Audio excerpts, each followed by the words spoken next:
Welcome back to the Intelligence Mod Pod, a podcast where we talk about everything involving Dungeons and Dragons 5th edition and try to impart all of our knowledge onto you.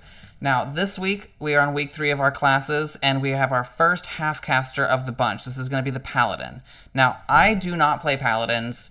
I don't think I ever have. I would love to, but I haven't yet. So for this, I brought Dion Rising's own Dane, who is our resident Paladin.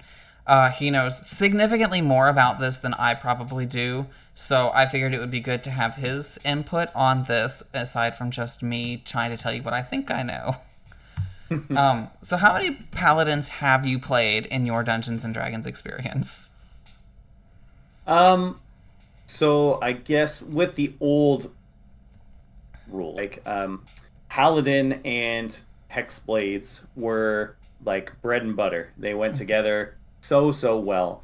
But aside from that, I've never really played a Paladin, to be honest.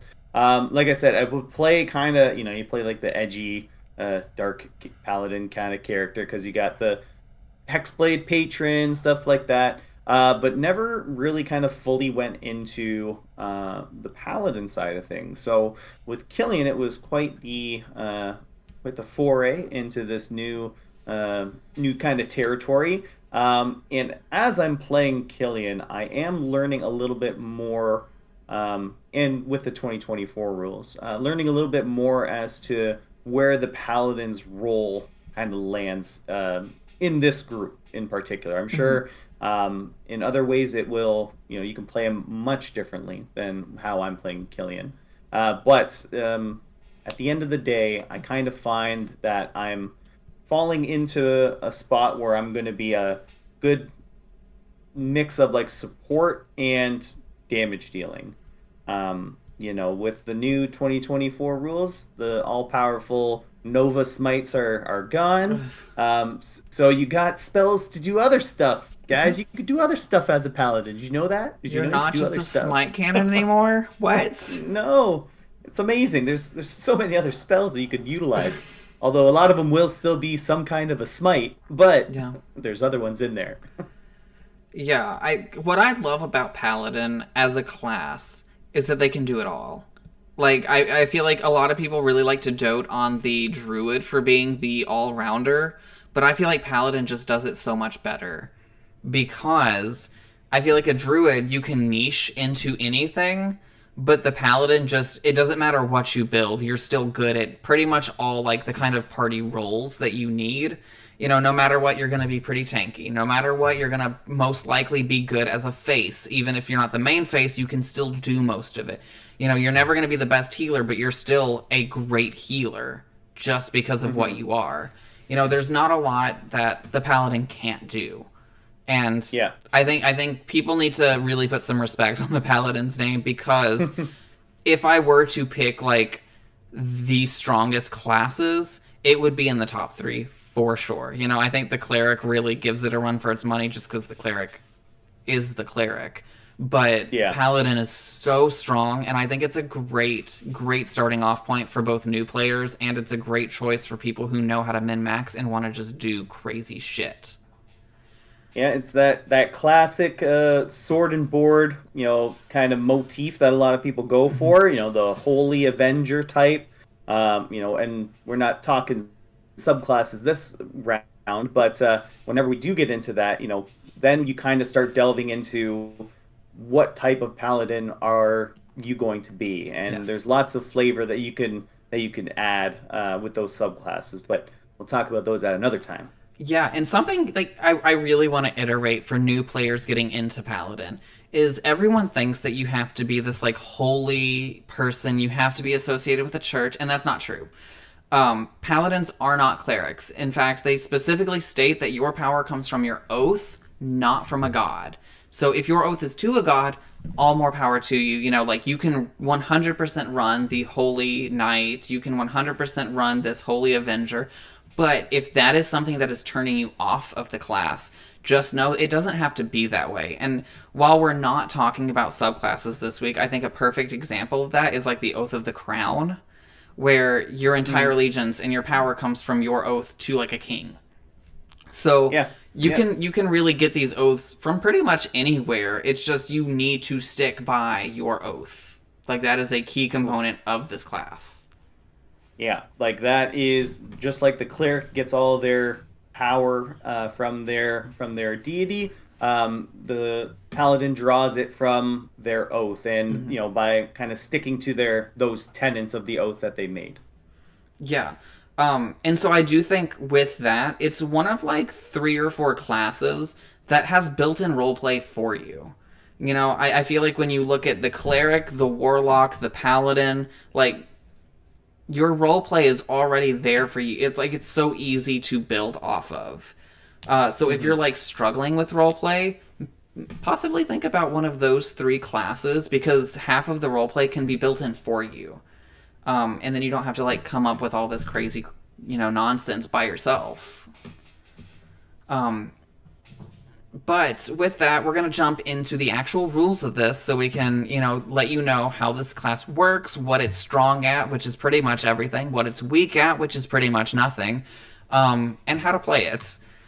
So they are a half caster, and they are the first half caster of our list. So we're going to go over what that means for them. So a half caster, all it is they gain spell slots and spell levels at half the speed of full casters. So where our full casters, they have up to level 9 spells, we're only going to get to level 5 spells with a half caster, and we're also only going to have half of the spell slots. But that doesn't mean that they're not great casters on their own. Also, with paladins, your spellcasting modifier is going to be charisma. So that kind of is why you are going to be able to lean a little bit into the face, because you are going to have that kind of built in if you want your spells to be doing a lot. You can use all armor, all shields, pretty much all weapons. If it's a piece of equipment, you can pretty much use it, which Hmm. makes paladins so versatile. I love, you brought up the sword and board, but also I love seeing a two-handed sword paladin come in and just, Yeah. these smites are ridiculous. Yeah, yeah. You have lots of flexibility with how you want to play. They kind of say like charisma is like your spell save, but divine smites don't cost have any kind of spell save associated with them. So if your paladin is just like I'm just built to be smiting stuff, you can Mm-hmm. just dump everything into your strength, your dexterity, and kind of have an equal balance of like your other kind of Mm-hmm. skill sets, and you can make it work. You sure can.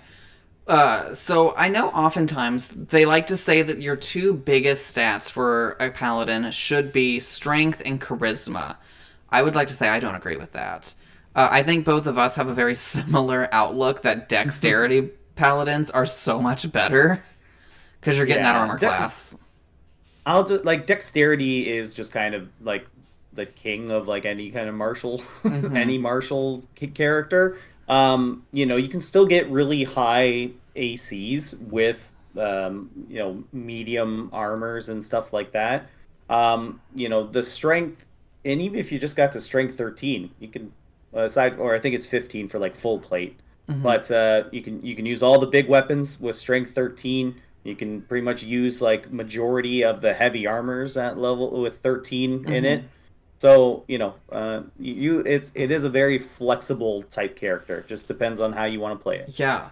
And so with the paladin, you can also build so many different ways. As we had talked about sword and board, if you want to be a tank, you can do it. If you want to be, heavy damage dealer with two-handed swords, you can do it. If you want to build a full healer, it's going to be a little bit more difficult, but with the right subclass, you can do it. Hmm. So paladin really can do anything. We're Um special that way. you really are. It's almost annoying. But I mean, as a druid, it's not like I have a whole lot of room to talk. Yeah. So when you start off as a paladin, your first level health, you are going to be doing. It's going to be 10 plus your con mod. So as a tank, if you're going a bit tankier, you are going to want a bigger con mod. But with that 10, you are going to be able to be carried a little bit by your hit die if you don't want to dump or do a whole lot in con. After that, you're going to have a 1d10 plus your con mod every level up, or you can take the average, which is 6 plus the con mod at each level. I will tell you, if I am trying to build a tanky character, I will always go with the average because I would rather be slightly less tanky than accidentally roll that 1 and now I'm significantly Yep. less tanky. Yeah, Um, I'm terrified whenever it comes to rolling health points. So yeah. I'm just like average. Just give me the I average. don't think I've ever rolled health points because I'm so afraid of it. I think next season for Dion Rising, I might, or whatever we end up naming next season, I think I'm going to. But right now, I'm so scared. Um, Yeah. your saving throws are going to be Wisdom and Charisma. Uh, I like these. I wish. I'll be honest. I wish the Charisma was Constitution. That to me would be the perfect tank. But I understand Yeah. why they didn't do it. Yeah. Hmm. For your 2 skills that you get to pick, you get a choice from Athletics, Insight, Intimidation, Medicine, Persuasion, and Religion. I think that's a pretty good selection pool. I mean, they have a little bit of everything. If you're wanting to be a big meathead with athletics, if you're wanting to be more of an insightful like healer, you've got insight and medicine. I like this. I think they've got a great skill list as well. Hmm. So would you like, so we're going to start with, as always, 2014 first. We're going to talk about that, and then we're going to get into 2024 once we are done with that. Now, I'm hoping by the time this is released, I will have a good grasp on how to do timestamps on my YouTube videos. So if I haven't, this is the 3rd week, and if I still don't have them up there, get on to me in the comments. But I'm going to do my best to make sure those are in there. So if you want to go ahead and tell us at level 1 what we're going to be getting for starting equipment and abilities and features. Yeah, sure. So, with the 2014 Paladin, you get to start with the following equipment, in addition to anything that's granted to you by your 2014 background. So you get to take your pick. You can either start with a martial weapon and a shield, or 2 martial weapons. You can get, 5 javelins or any simple melee weapon. You get, sorry, yeah, yeah. You can get a priest pack or an explorer's pack. Pick the explorers pack, and then Priest pack. either yeah, and then chainmail and a holy symbol. So the holy symbols Excellent. are the paladins, spell casting focus. That's kind of what you channel your spell casting through. And in addition, at level 1, you get the feature called Divine Sense. Now, when I first built Killian, we were still using the 2014 rules, and I built Killian kind of with this divine sense as mine. He's got the fancy eye, and I had it with the intention that that thing would just be going off all the time. Because with the divine sense, you sense the presence of strong evil that you kind of register through your eye. Kind of comes out like either as like a noxious odor, or like a powerfully like good musical chimes going through your ears if you're detecting something. So as an action, you can open your awareness to detect such forces. Until the end of your next turn, you know the location of any celestial, fiend, or undead within 60 feet of you that is not behind total cover. So that's kind of the big bugaboo about this, because if there is a skeleton in a sarcophagus or a coffin or something like that, you don't know until it opens up, and there it is. So has its drawbacks. Mm-hmm. But you don't know like the name of the creature. You just detect if it is like a celestial, fiend, or undead.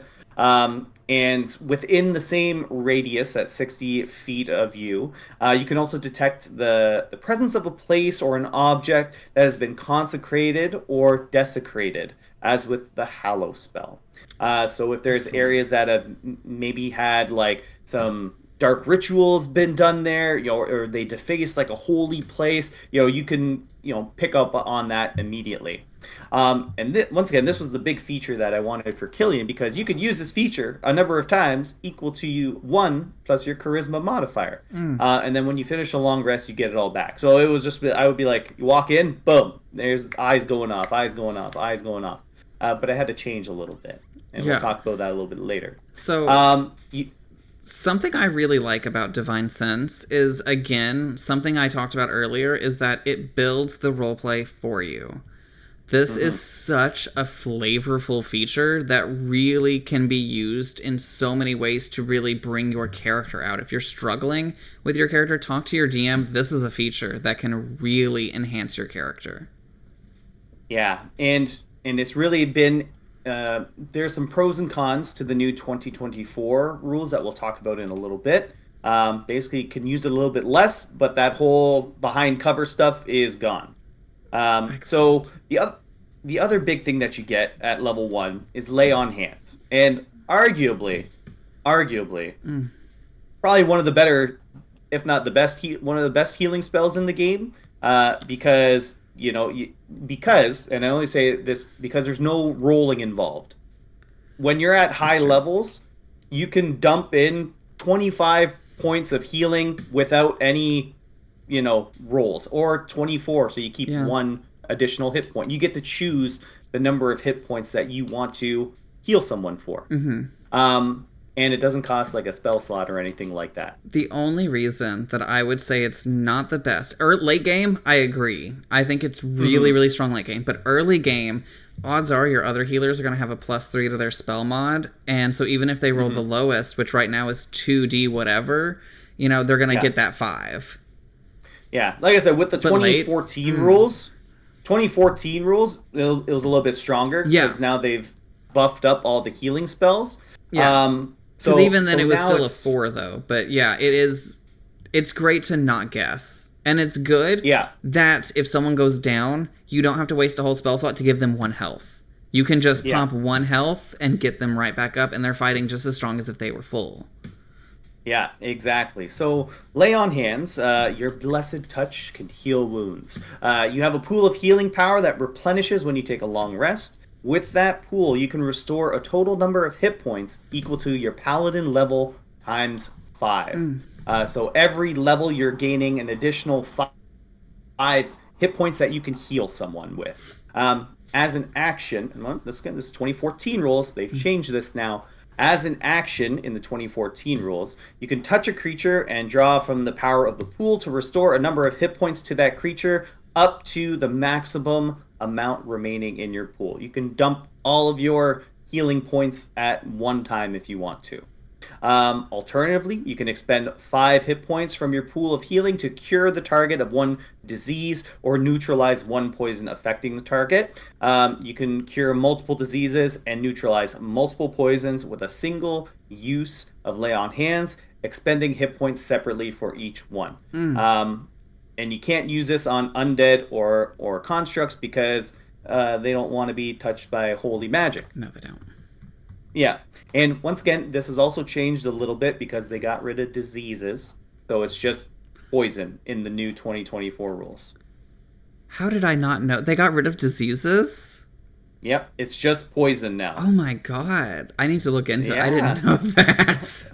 Yeah. They got rid of diseases. Excellent. Now, see, what I love about Lay on Hands is it's just sheer versatility. And I think when you're playing a healer in Dungeons and Dragons 5th edition, versatility is your biggest key component. And I think a lot of like the druid subclasses that are, made to heal, that's what they lack is versatility. It's very much like this is what you do and you only do this. Whereas Paladin, we're getting more ways to use each of our features in beneficial ways. Yeah, I love it. For Killian, this replaces any need for any kind of cure wounds or anything like that. Like it's not even on my list. I don't even think about it. Yeah, but again, if you are trying to build like a pure healer paladin, it's just free healing. Like it's great because then you're gonna have at level 2 once we level up, we're gonna be grabbing our spell casting. So now we can cast spells. We're only going to be getting 2 first-level spell slots to begin with, and the amount of prepared spells. I don't know why this sentence is getting me. The amount of prepared spells that you can have on your list is equal to your charisma modifier plus your paladin level rounded down. So I know earlier we had talked about, you don't have to be this heavy charisma paladin if you don't want to. But I think as we're getting into it, you're seeing like kind of where you're going to fall off. If you don't, that's going to be a couple uses of Divine Sense or a couple of prepared spells. Again, if you're not trying to be a spellcaster, I don't think either of these things is really going to be that big of a deal to lose. Yeah. So I will say though, like later on in the build, charisma does affect the big stuff. Yeah. And we'll talk about that in a little bit. So with those spells, you also are going to be getting your Divine Smite. Now, 2014 Paladins, you know that Divine Smite was the bread and butter that was just handed to you on a perfectly toasted piece of bread. Starting at level 2, when you hit a creature with a melee attack, you can expend a spell slot to deal radiant damage to the target in addition to the weapon's damage. Already, you're just when you hit, so you don't have to do a 2-hit roll like other classes do. This is like if you hit, you can just add this onto it. The extra damage is equal to 2d8 for the first level spell slot plus 1d8 for each spell level higher than the first, to a maximum of 5d8. This is amazing. And it's like, so with this, not only is it when you hit, so you're not wasting spells on misses, but it gets stronger with you, so it's constantly relevant. And in the 2014, you can do it as many times as you hit. So once, we get later down the line with 5 and you have multi-attack, you could be popping this out so many times. If you're a multi-classer like I am and you took a little bit of fighter and you have action surge, you could be smiting 4 times in one turn, which is absolutely terrifying. Yeah, you can use all your spell slots in the first turn. So Dane had said a term earlier that I don't think we've gone over on the podcast, but you will hear in your D&D journey, which is called going Nova. So this is a term where I feel that casters are usually where this term is used, and it is when in a single fight you just use every single ounce of everything that you have. So for a paladin, if you are using every single smite you have every single time you hit, odds are that is called going Nova, because you go big and then it's gone and you are nothing. And that's pretty much what it is. Paladins, I feel like, are the easiest to go Nova with because they can burn it all because they don't miss. Yeah, exactly. In addition to that, did you have more about Smite? I have lots about so Smite, much about Smite. I'll wait for the 2024 to Excellent. talk about it. So in addition to spellcasting and Smite, we're also going to be grabbing a fighting style. Now, in 2014 Player Handbook, there were only 4 of these. There's a couple more in future editions. So right now in Player Handbook, we had Defense, which is while you're wearing armor, you gain a +1 bonus to your AC. Or you could choose Dueling. If you are wielding a melee weapon in one hand with no other weapons in your offhand, you gain a +2 to the damage rolls with that weapon. Excellent. Great Weapon Fighting. When you roll a 1 or a 2 on a damage die for an attack you make with a melee weapon that you are wielding with 2 hands, you can re-roll the die, but you must use the new one. The weapon must have the 2-handed or versatile property for you to gain this benefit. This is great because if you roll low, pop it up. I feel like this is great for if you crit hit and you just get a 1 on your damage, re-roll it. And the last one is Protection. When a creature you can see attacks a target other than you within 5 feet of you, you can use a reaction to impose disadvantage on the attack roll. You must be wielding a shield to use this. Out of these 4, what is your favorite? For 2014 only. Yeah. So out of these, I'll rank them as I would say. Yeah.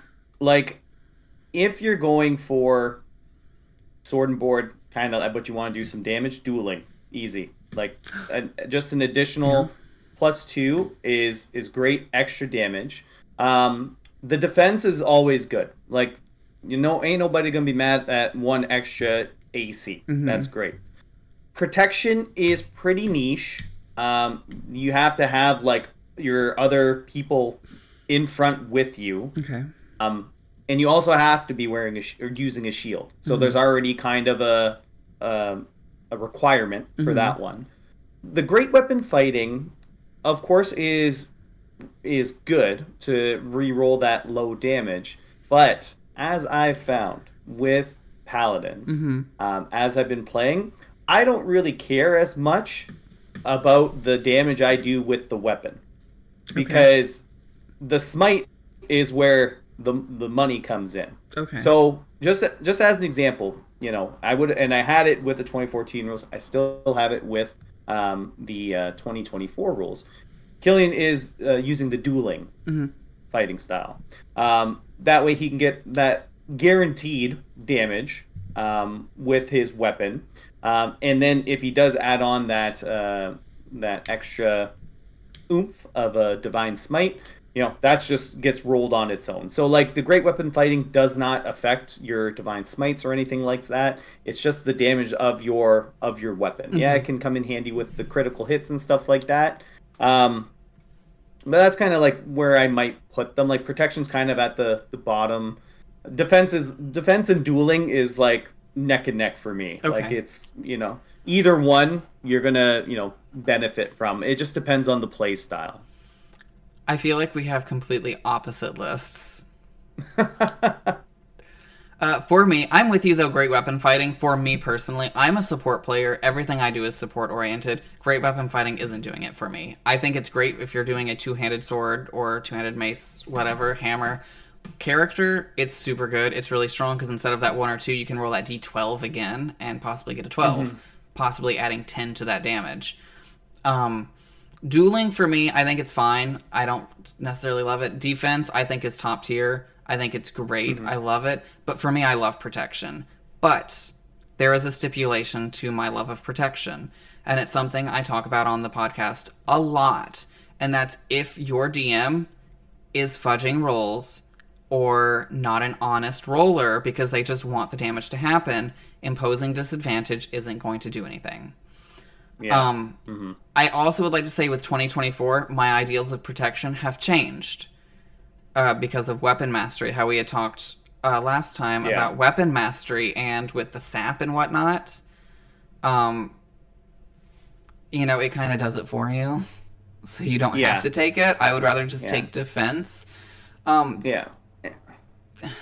I just... Like I said, it just depends on, like, it is hard to, like, rank these because it really is about how you play your paladin, right? Like, if you are the kind of the tanky one, then defense, easy, right there. Defense or protection, like, immediately. And protection, it really depends on what your party composition is. Because if no one's next to you, there's no benefit. Yeah. That's it. I think the best usage of protection is if you have a rogue in your party.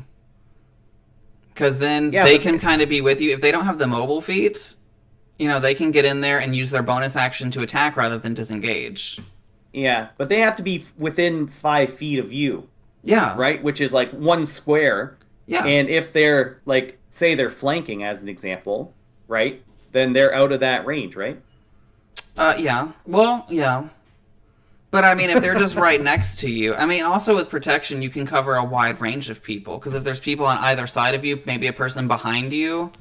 Yeah. Like I said, it just depends on the party composition, right? Because, like, if you have casters and they're, like, 40 feet behind you, they're not going to get any benefit. But, like, defense, you're always going to have an extra AC. Yeah. Dueling, you'll always do a little bit extra damage. And great weapon fighting, like you said, it can definitely... I think it's best used for like a battle axe, or sorry, a great axe, I should say. Yeah. Something with like a singular die. But once again, if you get a 3, you know, you can't do anything about it. Like it's not always guaranteed. I'll put it that way. Whereas defense and dueling is always that kind of consistent defense or damage. Yeah, and then Tasha also gave us, I didn't put this on the list because I didn't think about it, it's later on the list, but Tasha's gave us another fighting style. And I just had its name in my mind and then I scrolled away from it, but it's called Blessed Warrior. And with this one, this is really if you're wanting to play that, like, spell casting, ranged kind of paladin. What it's going to do is it's going to give you 2 cantrips off of the cleric's spell list. This is the one, I'll be honest with you, this is the one I take. If I was building a paladin, I'm a support. I want guidance, and I probably want either resistance or, like, Sacred Flame. if I'm Yeah, being honest. you know, and if I'm being honest, I have those for Killian. Oh! I just haven't used them yet. But yeah, I mean, it just, again, Paladin has such a wide array of things you can do with it. So there's so much. But then we get into level 3. Do you want to tell us about 3? Yeah, so level 3 is typically when you get your subclass. 2024 rules, now that applies to everybody. But for 2014, for the Paladin, it happened at level 3. You also, in these 2014 rules, get the ability to be immune from disease, just from your divine magic being inside you.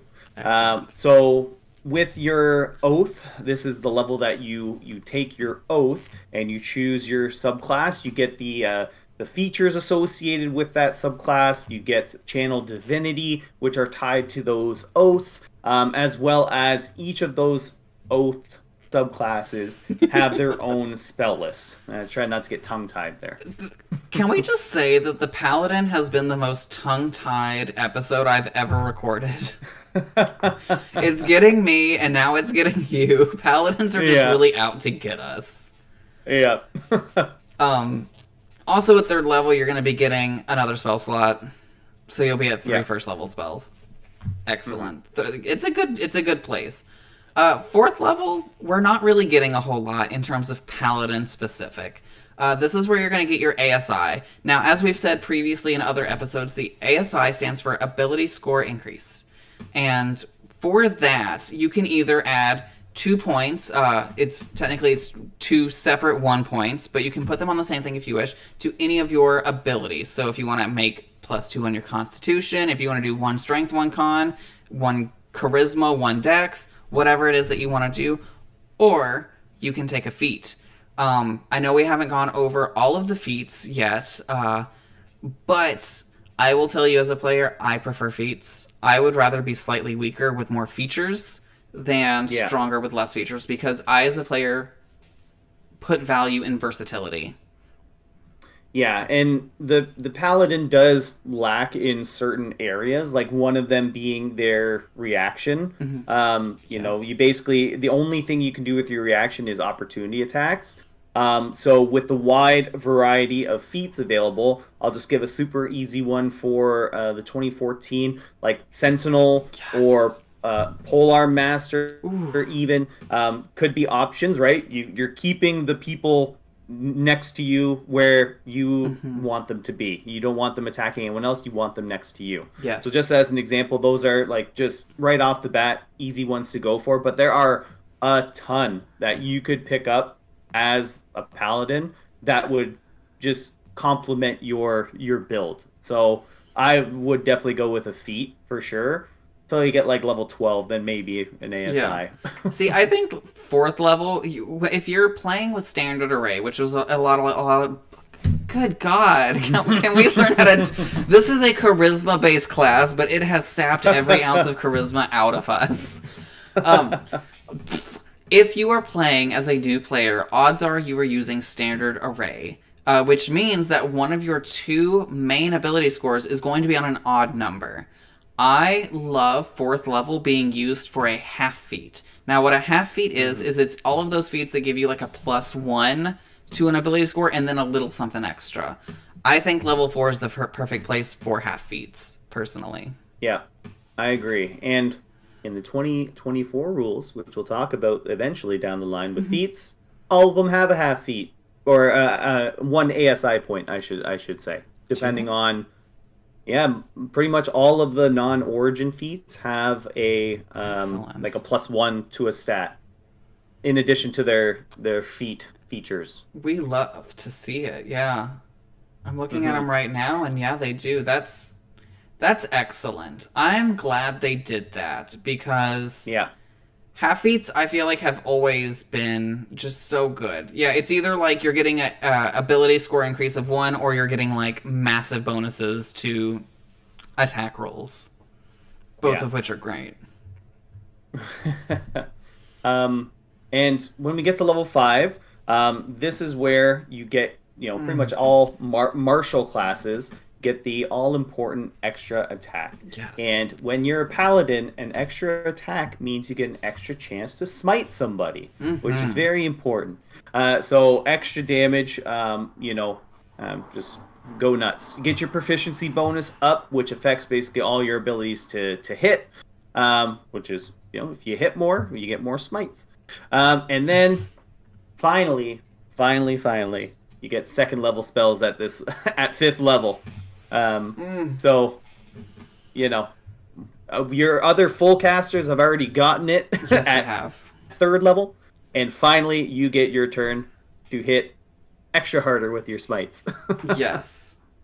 On top of that, you're also getting your proficiency bonus up. I don't know if you said that. I was researching something that you had said because I wanted to piggyback off of it. You had said most all martial classes get it at 5, and all half-casters also get it. The only asterisk that on my list is going to be Warlock, and the reasoning is because they're not actually real half-casters, but we'll get into that later. Unless you take Hexblade, in which case you still get it at level, I think it's 6, though. But any horror, it's somewhere in there.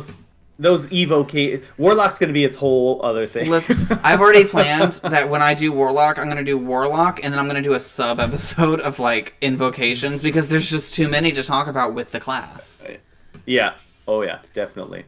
And then we get to level 6. Yes, this is, in my opinion, the power spike. I know everyone else says that 5 is the power spike, because it is a good one, but level 6, when you get your Aura of Protection... whenever you or a friendly creature within 10 feet of you must make a saving throw, the creature gains a bonus to the saving throw equal to your charisma modifier. Minimum bonus of 1. You have to be conscious for this, though. That's so good. Yeah. I love this. It's absolutely fantastic. And this is kind of where I was mentioning before, where charisma comes into play. So if you are going a lower kind of charisma, you still probably want at least a +2 in your charisma at bare minimum. So, but this is what I like to do this on my D&D Beyond sheet for Killian. I just like to just bump them up to level 6 and then just see all of my saves just jump up by 3 each. I'm like, oh, this is amazing. And then it applies to everyone within your range. So a lot of your probably fellow martial characters that you're up close with are going to benefit from that aura of protection. Yeah, and what's so great about it is it's just passive. You don't have to do anything for it. You just get it. Yeah, it's always on, unless you're unconscious. Yeah. That's it. Yeah, and then at level 18, it is going to increase by 30 feet. We'll talk about that a little bit more once we get to level 18. But this is top tier. This is where a paladin really starts to become the obnoxious power source that the paladin is. Yeah, and if you're multi-classing, as the example, this is the level you probably want to get up to. Yes. For a paladin. And then you can start considering other, subclasses, but this is what you want to be a paladin for, is this aura of protection. Yeah, because it's so strong. And I know at first it might sound, 10 feet, that's not that much. Trust and believe, it's gonna help you. And this is where, for me, aura of protection mixed with the protection fighting style, if people are huddled around you, odds are they're going to be close enough also for that 5-foot distance. But it's so good. Everyone in the party is going to be thank you, because a +3 is a big deal. Yeah, I can't wait for Killian to get this. This is I'm just salivating, waiting for this to happen. Our next couple levels, though, are a little boring for Paladin, I will say. Yeah. As we head into 7th level. So 7th level, this is where you get, depending on which oath you went with, you get an additional subclass feature. Each of those are going to have their own specific thing. And you also get, an additional 2nd level spell slot, hitting your maximum of 3 2nd level spells. Yes. And that's all you get at level 7. Level 8, again, is an ASI level. From making this list, I've realized that all the ASI levels for Paladin, that's all you're getting on every single one of them. So again, ability score increase, you can take the ASI or a feat. This is where I would say the ASI is probably going to be the right choice, just to possibly get something into the 20. Yep. And once you hit that 20, you're good to go. Yeah, exactly. And this is kind of where, a lot of people aren't able to get up to like super high levels of play. Like this is kind of like 8, I think it's like 5 to 9 is classified as tier 2 level of play. 6 to 10, I believe. Is it 6 to 10? 11 to 15 is, it's something like that. Yeah. You're going to get magic items and stuff like that that are going to benefit things like your to hit chances, all this kind of stuff. You might even get stuff that gives you ASI points. Like, you never know in Dungeons and Dragons what you're going to come across. So, but at this point, right, you have many things to consider. Yes. So you just kind of play it to, what you want your character to have. Like, I already have an idea of what I want Killian to get at this level. And spoiler, it's a feat. So I have Morrowind built up to level 16. Like, yeah, no, me too. Ready to go. I believe mine is also a feat for level 8. Yeah. Well, with the 2024s giving that +1 to a certain stat, like it kind of almost makes it like, why wouldn't you? Yeah. Level 9 though, we're getting some decent stuff though. Yeah, so level 9, your proficiency bonus goes up to +4, which basically affects pretty much everything. Everything you're proficient in, I should say. So that includes like your wisdom and charisma saving throws, which are already getting benefit from the the charisma. So another good thing for your ASI, here's a good example. If you bumped up that charisma, that affects all of that aura of protection there. Yeah, it does. It goes from, maybe you're at a +3, now it bumps up to a +4. All those saving throws are now +4. Yeah. But at 9th level, been a while, but we actually get up to 3rd level spell slots. Ooh. And we get 2 of them. Yeah, we love to see it. So yeah, we're getting some more spells. We're getting that proficiency bonus. And then at 10th level, we're picking up our Aura of Courage. Now, starting at 10th level, you and friendly creatures within 10 feet of you cannot be frightened while you are conscious. Now, I did not see in the rules, I might have missed it. I don't believe you can have Aura of Courage and Aura of Protection at the same time. I believe it's like a one or the other, is it not? No, it's part of your aura. Like, it's part of it. Shit. Yeah, it just kind of like stacks onto it, basically. So it's like in that aura, you get the plus for the saving throws, and you get the immunity to frighten, basically. Excellent. However, from what my understanding is for certain things, is that if you're frightened and you come in, you're no longer frightened. But if you still go out and you're still like under the frightened condition, like then you're re-frightened again. Yes. So like you have to remain in that aura for that frightened effect to not be present. That's kind of my understanding. Yeah, until you succeed the saving throw. Yeah, exactly. So, you're inside the, because for frightened, it's like advantage on attacking your, target you're afraid of. But if you're in that aura, you can fire off bows and arrows and all that kind of stuff. Your ranged attacks while you're next to your paladin, and then at the end of your turn, make that saving throw, which has the additional benefit from the aura of protection. So probably likely that you're not going to be frightened anymore. Yeah, and I believe that some of the subclasses also enhance the aura further. So this aura, it's busted. It's amazing. So like for the path that Killian's going down for his oath at his level 7 feature, it makes it immune to charmed. Oh, yeah. Seraphina would cry.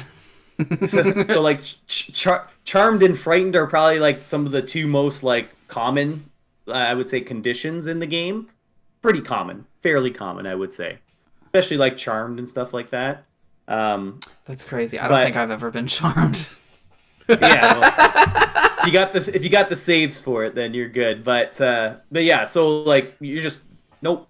Yeah, I'm immune. Sorry. Not today, Satan. Yeah.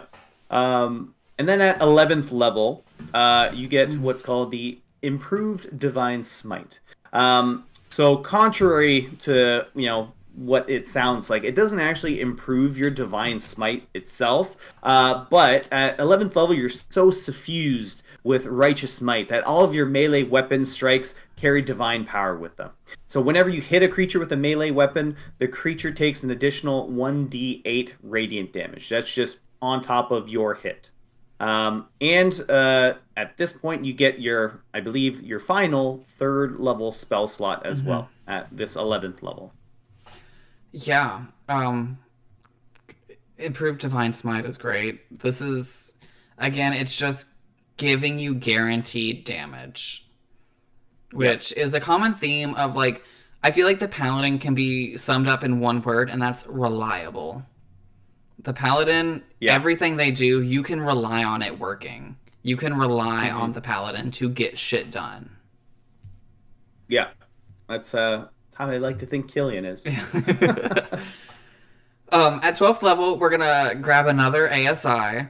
So ability score increase or feat. I mean, that's it. That's all you're getting at level 12. Again, Paladin did not get a whole lot of love on their ASI levels like some other classes did. But it is what it is. Well, okay. It kind of falls in line with, like, most other martials. Like, barbarians get it at, like, 4, 8. But, like, fighters they go crazy. So yeah, they get it like 3, 6, 9, 12, 14. Like, they get so many feet. It's like every 2 levels, basically. At 13th level, you get up to your proficiency 5. And you also get a 4th level spell slot. Just one, though. Just one 4th level spell slot. Save it for that smite against a fiend, basically. And if you crit on it. Yeah, absolutely. So you're going to be getting that 4th level smite plus your improved smite that you just get because you're shelling out some damage here. And if you are a 2-handed and you've got that, you can't get a 1 or 2 on the first roll, you're guaranteed to do quite a bit of damage at this point and just sweep. After that, at 14, though, you're going to be getting a little bit on the support side. You're going to grab Cleansing Touch. So, beginning at 14th level, you can use your action to end one spell effect on yourself or a willing creature that you touch. You can use this feature a number of times equal to your Charisma modifier, minimum once, and you regain expended uses when you finish a long rest. I love this because I feel like they very easily could have tied that in with your Healing Touch or your Lay on Hands. I feel like they so easily could have done that, but instead they gave us something that was better. I feel like had this been the Ranger, that's what they would have done. But the only thing for this is that it takes up your entire action, right? And so does Lay on Hands. Yeah, I'm like 2024 rules, but is that the best use of a Paladin's? I'm sure someone else in the party maybe has some kind of lesser restoration or greater restoration at this level, because they'll be at least level 4 or higher. Well, let me point out that while, yes, restorations can work, some restorations don't work on things. Like Hold Person, you can't restoration your way out. You can Cleansing Touch someone out of Hold Person, and it doesn't take spell slots.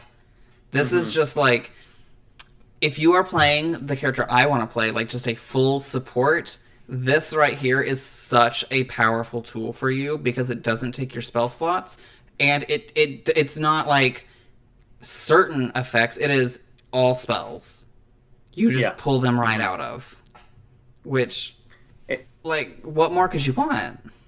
Yeah, it's just kind of like instant cleanse of any debuff that's on a person. Yeah, I mean, and if you are a Paladin who is trying to do damage, you can use this on yourself, too.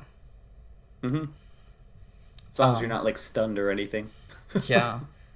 After that, for 15, we're getting the subclass feature. We're gaining another 4th level spell slot. So we're getting a bit stronger, and that takes us into 16 with another ASI. Yeah. Again. Do what you want. Get what you want. At this point, you know what the ASI is. We've said it 3 or 4 times already. We know what we're doing here. But then we get a real power spike at 17. Yeah, at 17, we get your proficiency up to the final spot, which is a +6. And you get an additional 4th level spell slot for a total of 3. And one big, fat, juicy 5th level spell slot. Ooh. I mean, yes, have the full casters been casting these since like level 8? Yes. But think about that juicy 5th level smite that you're about to lay down upon someone's face. The I mean, maximum amount of hit die you can throw down. yeah. Throw all the d8s that you own. Yeah, and if that wasn't good enough, at 8th level we're getting our aura improvements. So both that heroic or the courage and protection are now a 30 feet instead of 10 feet. Honey, Yeah. let me tell you. People are If I not ever get failing to that shit level, with you around. yeah, exactly. Like you are like the cornerstone of keeping your people up from those very devastating abilities that require saving throws, right? Yeah. Even your non-dexterous type classes, just like maybe a cleric or something like that, they're immediately possibly getting a +4 or +5 uh, to their dexterity saving throws, to their strength saving throws. Like all of those dump stats that people use, like it's no longer a negative when the paladin's around. Yeah. Um, and then at 19th level, we're kind of coming to the end. 19th level, you get another ASI. Yeah. So Might as just in case well. you're not at, +5 for your charisma. Here's your chance. Yeah. And then an additional 5th level spell slot.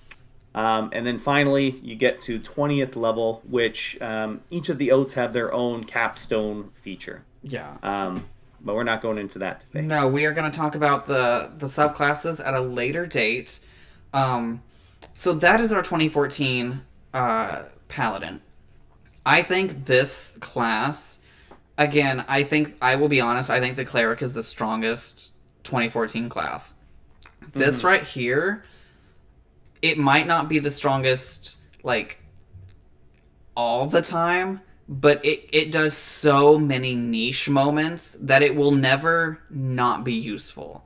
Like, there are times Yeah. your cleric isn't going to really be able to do anything. You know, when your cleric is clericing, they're doing some crazy shit. But, like, the paladin is always useful. I think I would put paladin as the second strongest class in the game because they're always useful. Yeah, for like 2014 for sure. Like Yes. cuz they have that top damage potential. They have the benefits for the collective group. They have healing abilities like they have high ACs, they are face. Like they have basically everything you would want for a character. Yeah. This is the class that if you decided you wanted to do a whole campaign where everyone plays the same class, you could easily do it with Paladin. Like, very easily. Um, there is a couple homebrew things you can do that are really fun with Paladins that I've experimented with my players. So, as it stands, Divine Smite can only be used on melee attacks, yes? I have had players that like to play Paladins with a bow, right? And this is something other DMs out there you can use if you'd like. What I have done, because as it's written for 2014, is that if it hits, you get to add the smite. If people want to use a bow, I find it's really fun that let them add it on like a normal spell slot, like before they even know if they're hitting. You know, let them light that arrow into this holy arrow and just do some crazy Yeah. damage. Because it's, at the end of the day, it's going to make things fun. People are going to like it. Yeah. Yeah, at the end of the day, that's all we're here for. Have some Absolutely. fun. So I think Big out, like, damage. yeah, Paladin 2014, it's an S tier class for me. It's great. Oh yeah. But now we get into 2024. So for 2024, our starting year is a little bit different. So if you have moved into the new 2024 era of Dungeons and Dragons, you are going to be getting chainmail, a shield, a longsword, 6 javelins, a holy symbol, a priest pack, and 9 gold. Or you can just take 150 gold. So previously, gold at the beginning was dictated by your background, which I always thought was a little weird. But now I believe every class is just grabbing that 150 gold as an option, and then you can just load up with whatever you want. Personally, Yeah. I like this better. Yeah, it's just more choice. More choice, always better. Yeah. um, So for our 2024 Paladin, at level 1, you're going to be grabbing Lay on Hands. This is pretty much the exact same thing as it was in 2014. It's the 5 health points that you can pool however you so deem. You can spend 5 to get rid of the poison condition. But now we can do it as a bonus action. So that opens our Paladin up to being a bit more supportive for the group because they don't have to get rid of those massive hits to give them a little bit of healing or give themselves a little bit of healing if you're a tank, which I think is excellent. I think that was a great choice on their part. Yeah. And with the 2024 Paladin, the bonus action is quite a precious resource. Because we'll talk about in just a couple of minutes, but like your smites and stuff like that, a lot of the paladin spells are bonus action dependent. Like a lot of your smites are bonus action dependent now. Mm-hmm. So if you use this lay on hands, you can't, attack and divine smite on your turn. Yes. But you can still go in, do some melee damage, and like I said, if you're at level 5, you can dump 25 healing right into you, just as you're standing there. Because you want to. Yeah. It's beautiful. My one counter to you saying that the bonus action's precious because you couldn't lay on hands and then smite is you couldn't do that originally either. Yeah, well, that's true. We're not losing anything, but you are losing your ability to smite that turn. Yeah. This is overall an improvement, though. Yes. Making it a bonus action is an improvement. Taking 100%. an S tier class feature and making it like an SS plus. We love to see it.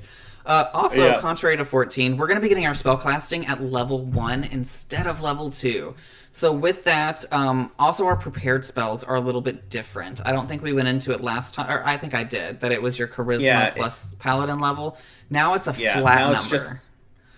So we're starting with 2. And I believe this goes up every level for a while, and then it turns into every other level. So we have 2 prepared spells, and we have 2 first-level spell slots. Again, we love to see that because it gives you more versatility, and Paladin being such a versatile class, that's where they need to be, is to be able to do shit. And might I add that Paladins in the 2024 rules can ritual cast as well. They could not in the other one. Now, they don't have a large assortment of ritual spells. They do have a couple. Mm-hmm. So if you do take those, easy one could be like detect magic, right? Everyone that needs to be in the group, someone needs to have detect magic. Mm-hmm. And now, as a paladin, you don't have to use one of your very precious spell slots in order to use detect magic, because you could ritual cast. That's an absolutely amazing observation. Yes, rituals are open to everyone now. If you can cast a spell, you can use it as a ritual. Also at level 1, because Paladins got front-loaded in 2024, you're also going to be gaining weapon mastery with 2 weapons. So now we went over those a couple weeks ago. If you happen to miss that, go back there, check that out, and we'll tell you everything about the weapon masteries. But you're going to be getting 2 of your choice. Also, you can switch these upon a long rest, which I think is great. I think it's weird, story-wise, but, I mean, whatever.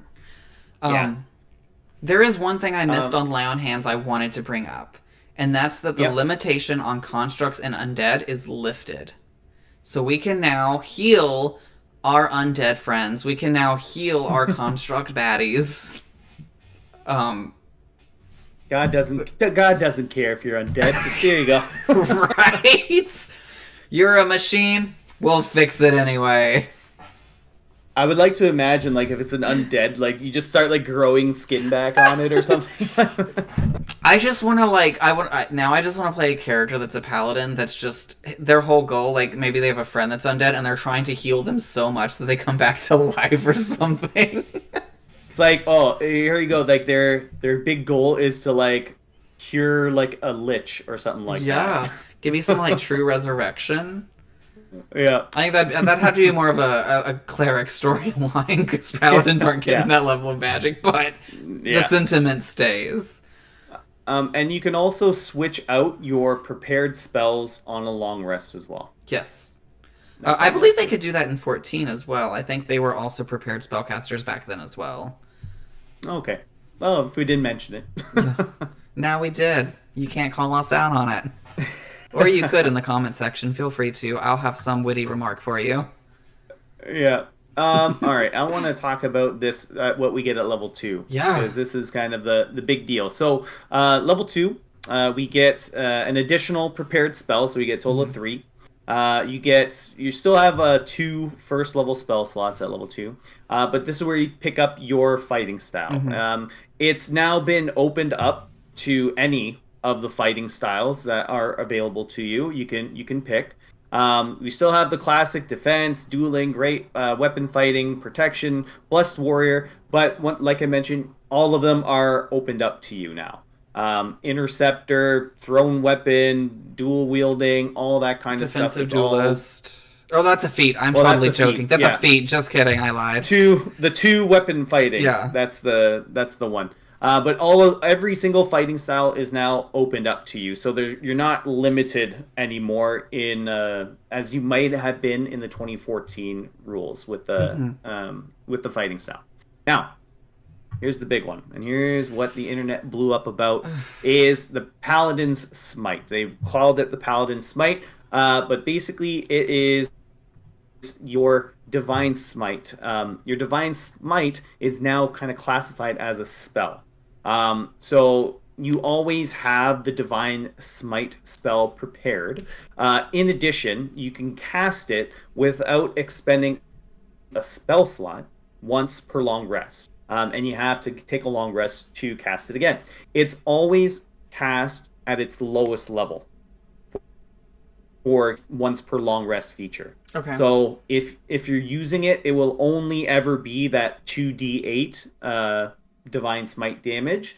So if you have access to 3rd level, 4th level, you have to upcast it and use that 3rd level, 4th level spell slot. But a good time to use this one would be against creatures that are like fiends or undeads, because you get an additional d8 versus those creature types. So boom, that's already like at the strength of a 2nd level base divine smite. So that's kind of a good opportunity to use it. Now, the big thing here is that a lot of people are under the impression that the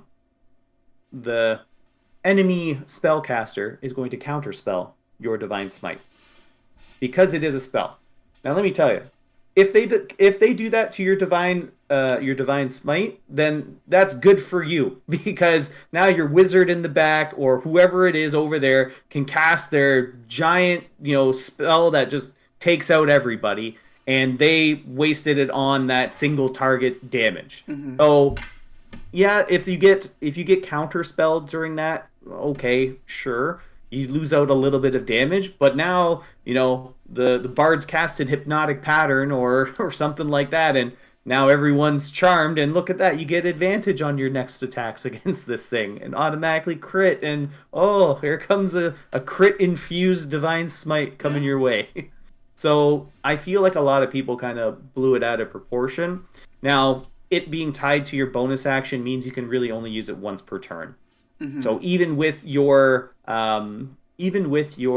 extra attack that you'll get at level 5, you still can only use it once per turn. But where I'm kind of finding a little bit of leeway here in how we can utilize it is with the weapon masteries. Particularly the Vex weapon mastery, which means when you hit a creature, your next attack roll against that creature is at advantage. So you hit the first one, you don't use your divine smite then, and then you get advantage on your next one, and you can possibly have a higher likelihood of critical hit, right? Advantages are pretty plentiful in 2024 rules. So that's kind of the only thing that the Paladin did lose its Nova damage potential, but it has all of the features that still make it fantastic, and probably with additional stuff tacked onto it. Yeah, I would definitely call this a nerf, but I would not call it a game-breaking nerf. Yeah, Killian doesn't seem to be, missing out on any damage when he's fighting people. So it's like, yeah, I Uh, can't throw 800 smites at him, but I can't right now anyways, so it doesn't matter. well, don't worry. Once Eidos gets haste, maybe we can change that for you. Well, no, that There we just gives go. you an extra action. That still doesn't even help Yeah, us. just give it to Bula. Yeah. Just let her rage out. At third level, we're going to be increasing our prepared spells by another one, making our total 4, and we're going to be grabbing an extra spell slot, so now we have 3 total spell slots, which means with that free smite, you now have 4 smites to work with. We're also going to be picking up Divine Sense now, which is a little bit later than it was last time, but at least we're still Yep. getting it. It's pretty much the same as it was last time, correct? A couple of things have changed on it. So the 2014 was a 1 minute duration. Yes. So this is now 10 minutes. Excellent. So a little bit more useful for social interaction, right? It lasts a little bit Yeah. longer. And you aren't, as long as it's within 60 feet of you, you're able to detect it. You're able to detect it through solid objects. So that casket, something's in there. It's Yeah. not like a mystery until you open it. So, the demon's on the other side of the wall. It's like, psh, there he is. He's over there. Be prepared. Or the demon hiding in disguise in the ballroom. It's like, boom, there he is over there. So you can detect all that kind of stuff. So that's kind of the big difference, is that it lasts a little bit longer. It doesn't have that cover kind of blocking it. However, it does take a channeled divinity to use. And speaking of channel divinities, we are also going to grab those charges. We get 2 of them per long rest, and that's going to be tied in with our oath as well, because we're also going to get a channel divinity based on our oath. Again, we're going to go over oaths at a later date once we're done with all of the classes. But then that's going to bring us into level 4. Yeah, so level 4, and kind of coming from this point, basically after level 5, it's very similar to the 2014 level ups. So at level 4, you get an additional prepared spell. You're a total of 5 right now, and you have 3 first level spell slots. And this is also the place where you can gain an ASI or a feat. Healing took a feat. Yeah. What I like about this is it's not just an ASI level anymore. I mean, granted, Yeah. all we're getting is a prepared spell, but still, it still feels like we're getting something. That gives you more options, right? And that's kind of the one thing I like about where they kind of put that, I'd say, limiter on the Divine Smite, is that you're able to do other stuff. There's others. Paladins have other spells, believe it or not. It's crazy. And see, something I really like about it is, as a, support based character who is going to be, like, if I built a paladin, it's going to be support based. I wasn't going to use smite. That wasn't something that's really going to be big. And now I don't feel like I'm losing features Yeah, as much. There's lots of good. They got command. They got compelled duel. They got bunch of other stuff. Yeah. After that, we're hitting 5th level. We're going to get our proficiency up to +3. We're going to gain another prepared spell slot, getting us 6 slots that we can prepare. Or spells, not slots, I'm sorry. Along with, we're going to grab 1 extra first level spot, getting us to our maximum of 4.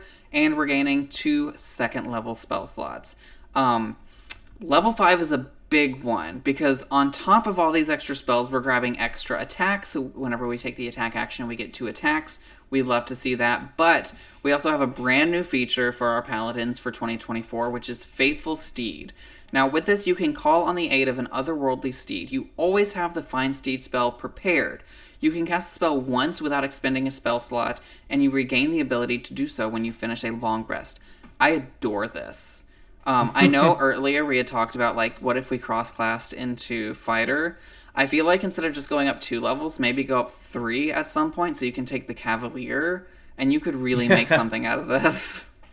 Yeah, I know. And this is a Paladin exclusive spell as well. Yeah. There are when you get into the 4th level spells, you get the Greater Steed, which can be used to upcast this spell in particular. because the Faithful Steed has some additional benefits because you can choose which form it's in, a fiend, fey, or celestial. Mm-hmm. And each of those have little special skills associated with it. Now, a funny thing was when I was kind of reading about it, because I'm like, how am I going to use this thing? What it really helps the paladin with is mobility. Yeah. This is the paladin's like mobile feat is this horse essentially, because you get the 60 feet movement speed. It disengages and all like as its action, so you can just kind of drive by and do all that kind of stuff with it, right? Because it Mm-hmm. acts as a controlled mount. Yeah. um it's just like another additional summon in the mix that you could ride. Mm-hmm. So, but this is what kind of ups the movement speed of the paladin. Kind of close the distance in, decent Yeah. space. I'm looking at this. This finds this otherworldly steed's like stat block. Is there a duration for how long it stays? Until it dies or Oh shit! it's Just kidding. so you can. I was So as long reading as the it doesn't. healing touch, right? The as Yeah. creatures next to you. I didn't see the recharges on long rest, and I was like, "Oh my Yeah. god, can you just infinitely heal with this? That seems busted as hell." Yeah, I wish, but it also has the feature like if you cast Cure Wounds on the myself or the horse, and we're next to each other, like we both get the hit points. Like I said, it's a permanent fixture until you unsummon it or whatever, or it dies, and and I then you wanna- just summon it again the next day. What's crazy is this seems like it's like it has the same rules as a normal mount, which means it takes its turn completely separate with no action on your part to control it. So its actions and bonus actions it takes on its own. So as you're running, if you need to disengage, the horse can disengage for you without taking your action. Yeah, it has its own This is- action economy. This is better. If you want to be a cavalier, this is better than the fighter cavalier subclass. Just saying. Exactly. This is better. And that's why I'm very excited for whenever we hit level 5. Me too. I can't wait to see what your steed looks like. And then we go over to our level 6, which is, of course, our aura of protection. Same thing. However, in the 2024 rules, they added in a fancy new term called emanation. Essentially, that means from you outwards. So 10 feet originating from you. So imagine it covers like 2 squares on a battle map beside you in all directions, essentially. Same abilities, you gain a bonus to your saving throws equal to your charisma modifier. And they added this in so you can't just stack them all together. So, your all paladin party can't just have 8 auras of protection stacked on each other. Because that was an issue in 2014. Just having a party of 5 paladins, and then you're sitting here with like a plus 15 to all saving throws. It's a good dream, but not so much in 2024. Yeah, I'm honestly I'm glad they fixed that, but I mean at the same time it would have been fun to run a support based paladin with an offensive based paladin and just have all this shit stacking. At level 7, we are going to be gaining another prepared spell, up to 7 prepared spells. We're also going to gain a third second level spell. We're going to grab our next subclass feature. So depending on your subclass is going to depend on what you're getting there. Overall, this is an okay level up. This isn't your big power spike like a lot of the other. I feel like a lot of the paladins level ups, it either is massive or it's nothing.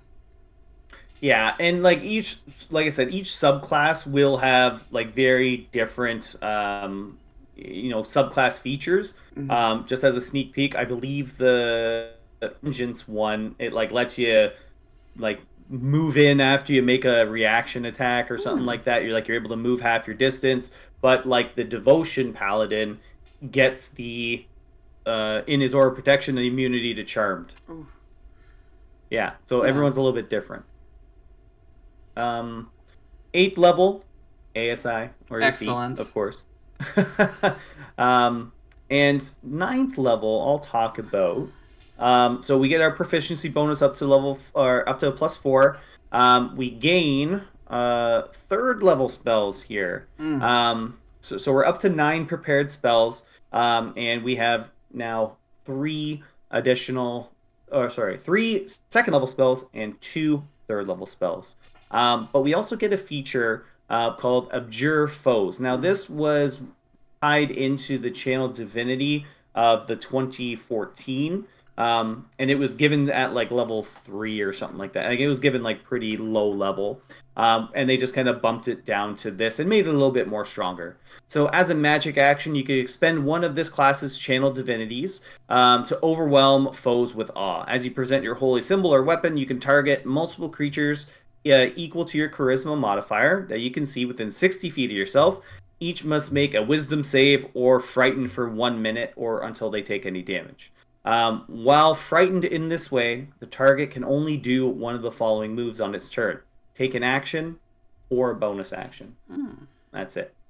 So, pretty good, AoE frighten type spell if you get it off. Yeah, I want to talk about something that I just noticed with the wording of this. It says of this class's channel divinity. So in 2014, if you cross-classed a cleric and a paladin, you only had one of those divinity. Like, it would, no matter what you used, it would use the same pool.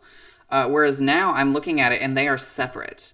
So if you're a cleric, you have your cleric channel divinities and your paladin ones. So they're separate now, which I really like that. Yeah, and I think the Paladin in 2014 only had one channel divinity for its entire duration. Mm-hmm. And I think clerics got up to 2 or 3. Yeah, but I believe it came back on a short rest for Paladins. Whereas now they just gave you additional, 2 channel divinities when you first start at level 3, but they both reset on a long rest. Yeah. At level 10, we're upgrading that aura with the Aura of Courage. So now, again, they have the immunity to frighten condition while in the aura. If frightened allies enter the aura, they can that condition has no effect while the ally is there. So it's still going to be the same that if they come in, they still have the condition of frightened, but it doesn't affect them. So this is still going to be the same. They need to save that, get that saving throw out of the way before leaving, or they're just going to be frightened again.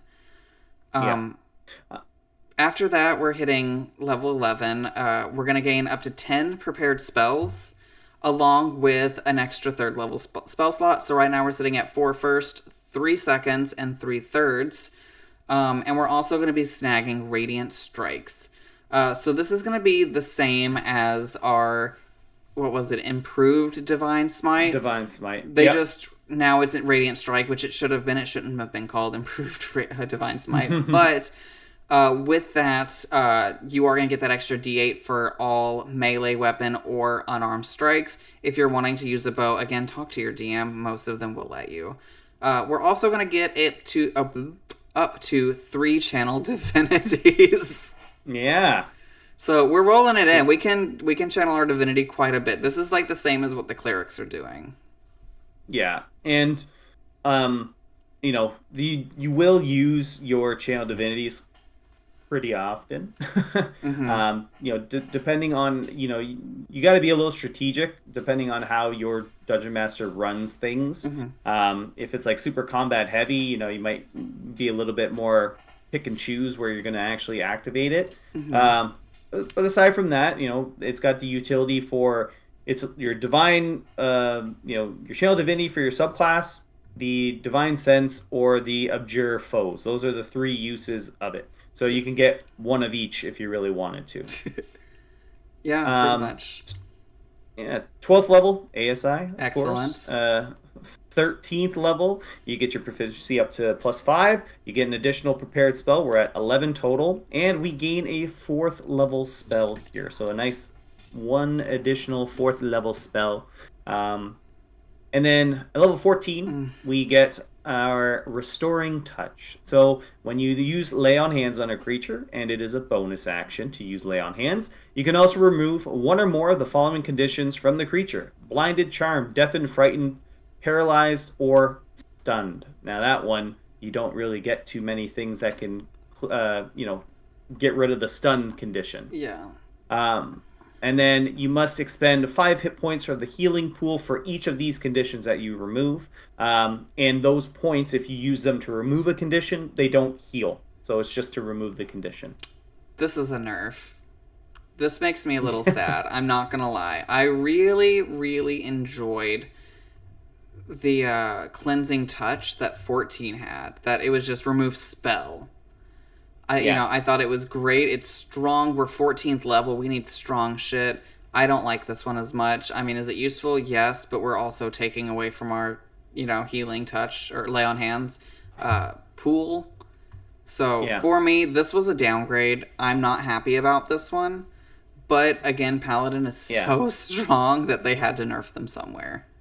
Yeah. And you know what? Funny enough, some of these, things that happen, if, just as an example, Oath of Devotion, you get the immune to charm and frighten. So if you already walk next to the person, they're already not charmed and frightened. Yeah.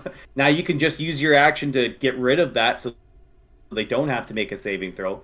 But they already have an additional bonus to their saving throw when they're next to you. So it's literally, it's for the stunned condition, that's that's a savior right there. So I would say probably for that is probably the most useful, and paralyzed probably, getting rid of those two conditions is probably the most important. Agreed. But after that, at 15th level, we're going to be grabbing an additional prepared spell, so we're going to be at 12. And we're also going to be grabbing a second 4th level spell slot. With this level, we're also going to grab a subclass feature. Again, going to be purely dependent on how good it is based on the subclass that you chose. 16, however, is the ever-favorite crowd-applauded ASI that everyone looks forward to. Grab your feats, grab your ability score increases, whatever it is that you choose to do. 17th level, and let's just kind of blitz through all these here. We get up to our proficiency +6. So that's the final level of your proficiency. You're up to 14 prepared spells. For some reason that you get 2 here. I don't know why. But it's probably because we get a 5th level spell slot here. So, the additional space to, add some 5th level spell slots. And a 4th level spell slot. So here you're kind of reached your maximum amount of 4th level spell slots. And you get that 5th level. 18th, you get the Aura of Protection is now 30-foot emanation. We love to see it. 19th level. Once again, we get an additional 2 prepared spells. We're at 15 total. You're going to have everything you need by this point. And you get your second 5th level spell. And at level 19, you get what are called epic boons, which are essentially a feat. It's like They're a in super the feat feat list. Yeah, some are +4 to your strength. Some are just all over the place. So those are really high level things. Majority of people probably won't get to that point. But if you're ever doing a 20th level one shot or something like that, you'll be able to take a look. Yeah, and now those, we are going to go over those after our normal feats. Just because, since, as you see with ASI, we have feats so many times, so much earlier. So the epic boons, we are going to go over after we get done with feats. And then 20th level, I believe, is a capstone feature for your oath subclass that you take. Yes, capstone. And that's 2024 Paladin. How do you think these two stack up next to each other? I feel like the 2024 has even more utility than the 2014 Paladin does. Okay. The 2014, I felt like anything that I ever saw on it was, how can I explode this enemy the fastest way possible? And how do I do that?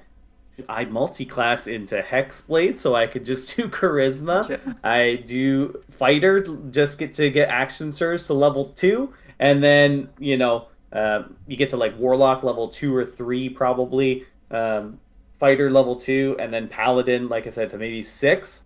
And then you got like the world's your oyster because you Mm-hmm. don't even have to worry about strength for like your weapons. You just use charisma, and like I said, the world's your oyster. You just do whatever you want and just blow up things. Yeah. You get the warlock pack, short rests, get those so you can smite some more. It's just like it was just explode people. Yeah. Now I think the 2024 it does provide a little bit more flexibility in how you want to play your Mm-hmm. paladin with like the different weapon masteries, the access to all of the fighting styles. The limiter on the smites, I do feel is good because a lot of classes have a similar thing now. Like they can't just like explode everything. Some things are just limited to once per turn. Um, but I feel like it kind of evens things out, and maybe that was more of a design philosophy of Wizards of the Coast Yeah. that they didn't want just this people being able to just finish a combat in one round, right? Yeah. So it's pretty more like things are relatively more balanced throughout combat. The classes that are meant to be martial upfront fighters are like doing more damage than the paladin will be as a half caster. Yeah. Your fighters are always going to do like the most damage if they're able to get up there and do the damage basically. Same with barbarians. And when they're able to do it really well. Paladins, they are like we kind of just been mentioning the whole time. They are the Swiss Army knife of classes here. They can kind of do everything from social encounters to healing to damage. So Mm-hmm. they got the wide variety of choices, and I think that's probably the best thing about the paladin is its wide variety of ways you can play a paladin. Yeah. Um, and I feel like I'm kind of playing Killian as a pretty unique version of a paladin. Like I'm dexterity based paladin, so it's not all strength based. But yeah, you have your options as a paladin. Mm-hmm. See, I'm very conflicted on which one I like better. And I think what's sad is the pure thing that keeps me from the 2024 is the Restoring Touch 14th level feature changing from the cleansing, because that cleansing was so powerful. And it Mm-hmm. feels like, the damage got nerfed and so did the healing aspect. So it's like I can't bitch too much about it because, your side of things Yeah. also got nerfed. But this Fine Steed is so powerful. And I want to tell you why I think it's so powerful. Because when it says you can cast a spell once without expending a spell slot, it does not say at lowest level. It's always like I'm pretty sure any of those abilities that are like a free use per long rest, Mm-hmm. it's always at its lowest level. So it's Okay. always at like a second level spell. But Okay. when you get to level, like when you get access to fourth level spell slots, you're able to like upcast that fine steed into like Mm-hmm. the greater steed, so you can give it that fly speed. Yeah. You can get the wings on that thing. Mm-hmm. Well, that's good. That's a little bit less powerful. But I Hmm. will say it because it doesn't go away. That would be a great use to like if you're about to go to sleep at night and you have that like high spell slot, just pop it to get your highest level Fine Steed, and then it just stays with you, and now you wake up full Yeah. spell slots and highest level. Yeah, there you go. It's perfect. Yeah, so I'm quite excited to see how like the fine steed aspect of Yeah. it will work. Another summoner in the group. Look at it. I know. Welcome to the club.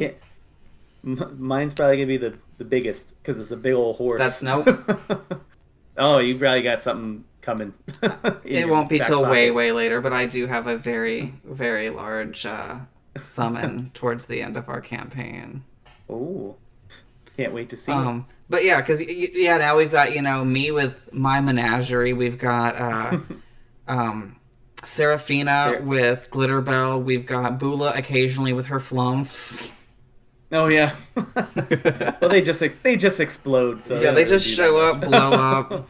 So what's that leave? Like Eidos and Zada that don't summon things? Yeah, exactly. A bunch of losers. Get on the summoning Weak. train. Uh, Well, I can see Ida's gonna get like conjure elementals or something like that. Yeah. Lightning elementals. Yeah, absolutely. I think it's gonna be great once we have some more summons, and we'll have something to ride on. So that'll be great.